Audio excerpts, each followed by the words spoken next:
আমরা আজকে এখানে যদিও মানুষ হিসেবে দাঁড়িয়েছি, কিন্তু আমাদের বিবেক বলতেছে আমরা আসলে আমাদের মানবতা এখন আর বেঁচে নেই। আমাদের মানবতা গাজায় নিহত হয়েছে, আমাদের মানবতার দাফন রাফায় হয়ে গেছে।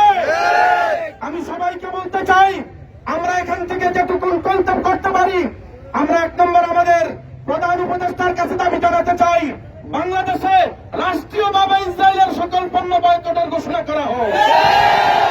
আমরা শুধু একজন বলবো আরেকজন বলবো না, এটা হবে না।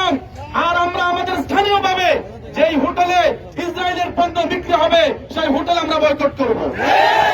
যেই দোকানে ইসরায়েলি পণ্য বিক্রি হবে সেই দোকানকে আমরা বয়কট করব।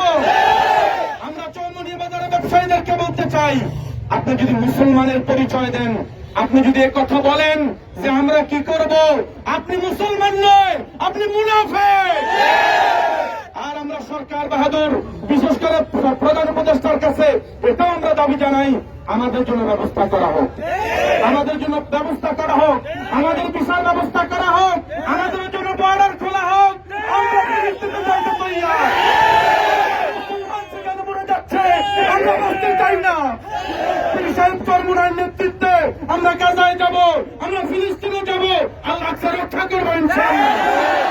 যদি প্রয়োজন হয় আমরা রক্ত দেব, প্রয়োজনে আমরা জীবন দেব, প্রয়োজনে আমাদের মাকে আমরা খালি করব।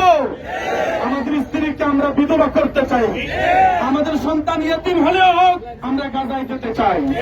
আল্লাহ আমাদের সবাইকে ইসলামের পক্ষে, মুসলমানের পক্ষে থেকে আন্দোলনের সংগ্রামে জিহাদের ময়দানে উত্তীর্ণ হওয়ার তৌফিক দান করেন।